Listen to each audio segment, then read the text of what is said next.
साथियों, बहुत बार कहते हैं कि जैसा चाहते हैं वैसा नहीं मिलता, और मैं हमेशा ये कहता हूँ कि कभी किसी को मुकम्मल जहाँ नहीं मिलता, कहीं ज़मीन तो कहीं आसमान नहीं मिलता।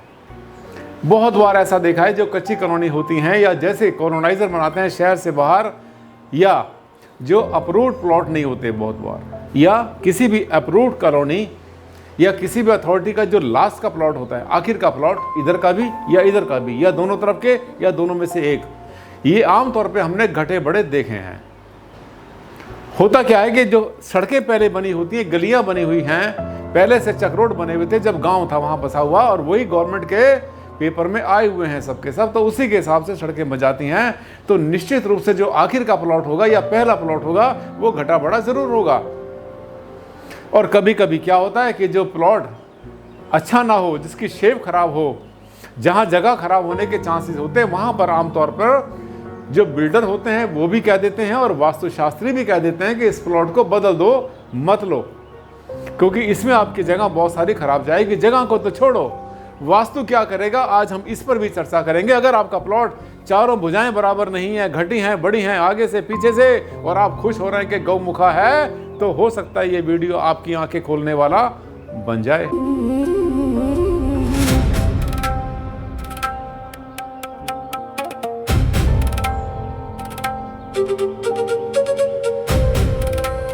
नमस्कार साथियों, बहुत बहुत हार्दिक अभिनंदन, हार्दिक स्वागत आप सबका आपके चैनल पर, जिस चैनल को आपने बनाया इतना बड़ा, वर्ल्ड के सबसे बड़े चैनल में से एक वास्तुशास्त्र का, जिस पर मिलियंस के हिसाब से लोग हैं हमारे फॉलोअर, और जिसके ऊपर हजारों के हिसाब से हैं यूट्यूब वीडियोस।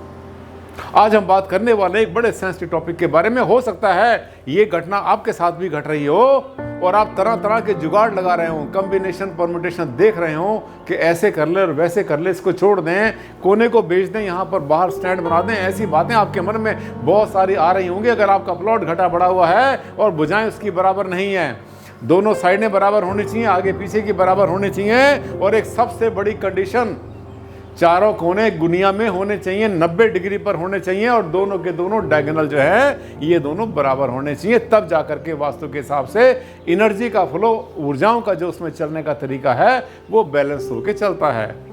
जरा सा इधर उधर हुआ और एनर्जी गड़बड़ हुई। अब देखिए क्या होता है कि एक केस हमारे सामने आया, और इस केस ने हमें कई चीज़ें याद करा दी। जब भी मैं किसी साइट पर जाता हूँ, कहीं भी लोग मुझे बुलाते रहते हैं बहुत बार। अभी थोड़े दिन पहले गया था मैं डिब्रूगढ़ में गया था, उसके बाद गोलाघाट है, वहाँ पर शिव सागर है, और कई जगह पर गया था। मेरी 12-13 साइट्स मेरी आसाम की थी, और वहाँ पर पता नहीं संयोग की बात देखिए कि वहाँ पर अगर मैंने 10 साइट देखी तो 10 में से 7 ऐसी थी जो घटी बड़ी थी, जिसमें से एक साइट को उस बुद्धिमान व्यक्ति ने, मारवाड़ी ने ठीक कर लिया था, वीडियो देख देख कर छोड़ दिया था। उसका जो बेकार हिस्सा था वो छोड़ दिया था सबका सब, और यूज में भी कर लिया था। आइए करते हैं बात। टॉपिक देख लिया, जब तक मैंने इस वीडियो का इंट्रोडक्शन दिया तब तक आपने वीडियो का टॉपिक देख लिया होगा। प्लॉट की चारों भुजाएं हों अलग अलग नाप में, तो कैसे बनाए घर, ये सवाल हमारे पास आया किसी से। ये देखिए सवाल, ये आपका बहुत काम का है। सर जी, मैं मनीष कुमार भारती कई बार अपना तकल्लुस लगा लेते हैं, इसे उपनाम भी कह देते हैं बहुत बार अपनी पहचान के लिए। आमतौर पे जो शेर व शायर होते हैं, जो कवि लोग होते हैं, साहित्यकार, वो आमतौर पे कुछ ना कुछ अपनी पहचान जोड़ लिया करते हैं। झालावाड़ राजस्थान के अंदर एक शहर है, वहाँ से मेरी दक्षिण भुजा 40 फुट, ये स्पेलिंग को मत देखना, कई बार टाइपिंग में लोग भेजते हैं उसमें गलती आती है, 40 फुट, राइट साइड की उत्तर की 44 फुट, आगे पूरब की 37 फुट, और पीछे की 38 फुट है, पश्चिम में है। गौमुखा बताते हैं इसको। सुना है अच्छा होता है, कैसे बनाऊं? ये देखना है प्लॉट कैसा है, मतलब घटा बड़ा है, कोई भुजा बराबर नहीं, चारों भुजाएं अलग अलग। और आपको बता दूं मैं, अक्सर बहुत बार अगर एक भुजा आपकी बढ़ जाए नॉर्मल से या घट जाए तो वो चारों को बर्बाद कर देती है, क्योंकि एक बढ़ा, आगे का बढ़ा तो पीछे का भी गया, थोड़ा सा अगर एंगल में हुआ तो राइट भी गया, राइट गया तो लेफ्ट भी गया, सब के सब बेकार हो जाती हैं। हमेशा मकान को चौरस कर लिया करो, उसके बाद बनाया करो। अब इन्होंने सुन लिया कि गौमुखा सुना है कि बहुत अच्छा होता है, खुश हो रहे हैं भाई साहब। क्या नाम है? मनीष जी, खुश हो रहे हैं। अब देखिए इनकी खुशी इनको ज़्यादा होना नहीं चाहिए, आपको बताएं। कारण ये है कि प्लॉट कभी कभी जो है ना बड़े गड़बड़ होते हैं, ये जिसको हम अच्छा समझते हैं ना, कहते हैं all that glitters is not gold, हर चमकने वाली वस्तु सोना नहीं हुआ करती। गौमुखा तो बहुत अच्छा सुना इन्होंने, लेकिन जो ये सोच रहे हैं ना गौमुखा, जब पूरब दिशा में आपके मकान का फेस है, फिर से नोट करो, अगर आपके प्लॉट का अगर फेस पूरब दिशा में है या उत्तर दिशा में है और वो गौमुखा है, तो खुश होने की कोई बात नहीं है, बिल्कुल कोई बात नहीं है। रहने के लिए, रेजिडेंस के लिए, क्यों? क्योंकि उससे क्या होगा, या तो आपका उत्तर पश्चिम बढ़ेगा आपके प्लॉट का, या फिर बढ़ेगा दक्षिण पश्चिम, दोनों में से कोई कोना बढ़ेगा, या तो आपका जो है ईशान कोण कटेगा या आग्नेय कोण कटेगा, ये संभावना पूरी होती है। इसलिए ऐसे केसेस में क्या करना है वो मैं आपको बताऊंगा इसी वीडियो में। अब हम आपको समझाएंगे गौमुखा और शेरमुखा का चक्कर। एक जगह एक प्लॉट, वहाँ पर जो है आपका ये भूखंड है या कोई खेत है किसी का, वहाँ पर आपने अपना घर बनाना है। तो आपने क्या किया, एक प्लॉट ये बनता है आपका, ये ऐसे बनाया आपने, ये ऐसे बनाया और ये ऐसे बनाया। जब ये प्लॉट आपका बना और सामने अगर रोड बनती है तो ये बन जाता है शेरमुखा। ठीक है, ये बन गया शेरमुखा, जिसे व्यागमुखा भी बोल देते हैं, नागफनी भी बोल देते हैं। ये प्लॉट जो है ये रेजिडेंस के लिए अच्छा नहीं होता, कमर्शियल के लिए, दुकान के लिए, फैक्ट्री के लिए और जैसे ऑफिस होते हैं उसके लिए अच्छा होता है। लेकिन वहाँ भी कंडीशन क्या होती है कि अगर मैं मान लिया इसको, अगर मैं ईस्ट मान लेता हूँ, पूरब मान लेता हूँ, अगर ये पूरब हो गया और ये यहाँ पर पश्चिम हो गया, इधर मेरा उत्तर हो जाता है, यहाँ पे मान लिया दक्षिण हो जाता है। ऐसा होने पर इसका बढ़ना तो ठीक है, ईशान का बढ़ना तो बहुत अच्छा है, लेकिन इस कोने का बढ़ना अच्छा नहीं। इस केस में भी आपको ये सब का सब छोड़ना पड़ेगा। अगर ये छोड़ के बनाएंगे तो फिर ये शेरमुखा जो है आपके प्रोफेशन के लिए, बिजनेस के लिए, इंडस्ट्री के लिए बहुत अच्छा बन जाएगा। अब आता हूं मैं दूसरे पहलू पर। इसके अलावा अब ये देखिए, ये केस है जिसके बारे में हम आज बात कर रहे हैं, जिसके हमारे पास में मैसेज आया था। उन्होंने कहा कि हमारा फ्रंट 37 है, ये 38 है और ये 44 है हमारा। जो उत्तर की दिशा हमारी, ये उत्तर जो है हमारा, नॉर्थ जो है 44 है, और जो दक्षिण है हमारा, साउथ, ये है हमारा 40।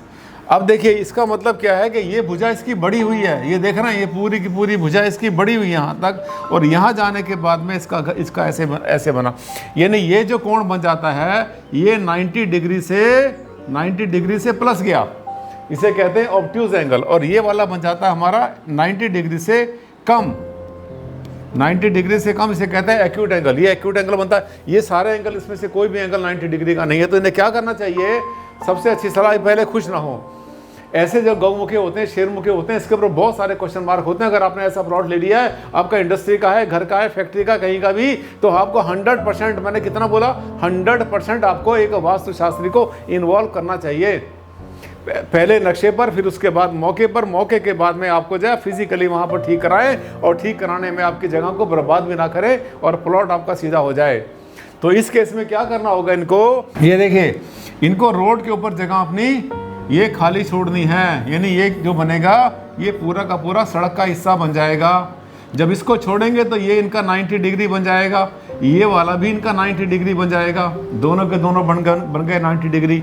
जब ये बन जाते हैं तो उसके बाद में जो पीछे का होगा, ये इनको जो है यहाँ पर साउथ वेस्ट में इस दीवार को उनको मोटा करना होगा। ये दीवार इतनी मोटी करनी होगी कि जो पीछे वाली जगह हमारी, ये भी परफेक्ट 90 डिग्री के बन जाए और ये भी हमारी 90 डिग्री के बन जाए। इसको कहते हैं देसी भाषा में गुनिया, गुनिया कहते हैं इसको। गुनिया में अगर लेंगे तभी ये बनेगा। और बहुत ज़्यादा गौमुखे और शेरमुखा कोई वास्तु वाला कहता है ले लो, इसके चक्कर में मत पड़ा करो। सबसे बढ़िया, ठीक है गौमुखे अच्छे होते रहने के लिए, लेकिन उसकी कहानी बड़ी गहरी है। उसका बनाना, उसका कंस्ट्रक्शन, आगे पीछे छोड़ना, उसकी जो है एनर्जीज को बैलेंस करना आसान काम नहीं होता। इसलिए खुशी की बात नहीं है। लोग क्या करते हैं, बहुत बार अपने अच्छे खासे प्लॉट को गौमुखा बना लेते हैं। भारद्वाज जी, हमने थोड़ा सा यहाँ से घटा दिया, छोड़ दिया हमने यहाँ से। क्यों छोड़ा भाई? गौमुखा बनाने के लिए। देख लो, एक बात सुन लो मेरी बात को। लाख कहता रहे वास्तु, लाख कहते रहे लोग, वास्तु वाले कुछ भी कहते रहे, होता है गौमुखा अच्छा। लेकिन एक बात बता दूं मैं, जो नॉर्मल साइज होता है वो सबसे अच्छे माने जाते हैं। गौमुखा शेरमुखा मजबूरी में फंसे हुए आदमी की मजबूरी है, मजबूरी में फंस गया तो खुश होने के लिए और कोई तरीका इसके अलावा नहीं है। ये सोच सोच कर कि मेरा गौमुखा है और मेरी फैक्ट्री है शेरमुखा, ये सोचकर खुश होने के लिए कोई बहुत बड़ी कोई बेस नहीं है, कोई आधार इसका नहीं है। क्योंकि जिस कॉम्प्लिकेसी के अंदर वो प्लॉट पहले फंसा हुआ है उतना सुविधा से बनाना आसान काम नहीं है। कहाँ कितना छोड़ना, कहाँ पे दीवार मोटी करनी, कहाँ अलमारी से कवर करना और कहाँ हमने पार्किंग के लिए छोड़ देना। अभी अभी मुझे बात बताते बताते याद आ गई, दिल्ली के आसपास ही गुड़गांव से थोड़ा आगे धारवाड़ा पड़ता है, वहाँ पर एक फैक्ट्री का हमने वास्तु का हमने चेक किया और वहाँ पर जो है जगह थी बहुत बड़ी जो छोड़ रहे थे। 3 एकड़ के प्लॉट के साथ साथ कम से कम आधा एकड़ छोड़ना पड़ रहा था चारों तरफ, और उसको हमने बिल्कुल प्रॉपर यूज़ कर लिया। जिसको काट के अलग किया, उसका रास्ता अलग किया, वहाँ पे लगाया हमने जनरेटर, उनका ट्रांसफार्मर। सेकंड साइड पर हमने बनाया पार्किंग, सब की सब पार्किंग बन जाएगी बाहर। जो जगह पीछे की थी वहाँ पर हमने कुछ और निकाला, राइट कुछ और निकाला, 1 इंच भी जगह खराब नहीं होने दी। पूरा का पूरा प्लॉट भी सीधा हो गया, जगह पूरी की पूरी उनकी यूज़ में आ गई। और उसके बाद हमने कारीगरी कहाँ करी, वास्तु की कारीगरी हमने करी उसकी फ्रंट में, जहाँ से कि तीनों प्लॉटों को जो हमने कट किया था अलग अलग जगह मिलती। माइंड होना चाहिए, दिमाग होना चाहिए। एक काम को करने के बहुत तरीके होते हैं, 20 तरीके होते हैं। अगर आपका प्लॉट भी घटा बड़ा है और कहीं पर भी है पूरे भारत में, भारत के बाहर कहीं भी कमर्शियल है या रेजिडेंशियल है, फार्म हाउस बना रहे हैं या फिर कहीं पर बना रहे हैं विला अपना, या और कुछ बना रहे हैं, बैंकेट हॉल बना रहे हैं, शोरूम बना रहे हैं, तो आप अगर चाहते हैं कि हाँ बहुत ज़्यादा फंसा हुआ है, घटा बड़ा है, इसकी भुजाएं बराबर नहीं है, तो आप याद करिए अपने शहर में जहाँ भी हैं आप, जिस जगह पर भी हैं, वहाँ का सबसे बढ़िया मजा हुआ वास्तुशास्त्री पकड़ लेना जो वैदिक वास्तु पर काम करता है, बहुत अच्छा गाइड करेगा। नीचे मेरे फ़ोन नंबर डिस्प्ले हो रहे हैं, आप मेरी सेवाएँ भी ले सकते हैं। मैं जाता हूँ पूरे संसार में जहाँ से भी मेरे पास लोग बुलाते हैं, वहीं पर जाकर वास्तु की एडवाइस करता हूँ। 0 डिफेक्ट वास्तु हमसे मिलेगा। कैसा लगा वीडियो? अच्छा लगा, आंखें खुल गई और बहुत कुछ जाना, तो एक लाइक बनता है। और साथ साथ पहली बार आए थे अगर मेरे चैनल पर, आपको लगा कि हाँ आपके दिल की बात कर दी है, तो भाई इसको जो है चैनल को कर लेना सब्सक्राइब, और हाँ शेयर कर देना सोशल मीडिया पर। आज के लिए साथियों इतना ही, परसों फिर मिलेंगे, एक नया टॉपिक लेकर आएंगे, उस टॉपिक को जिसकी खोज हो रही है, लोग ढूंढ रहे हैं बड़ी शिद्दत से। तब तक के लिए नमस्कार, धन्यवाद।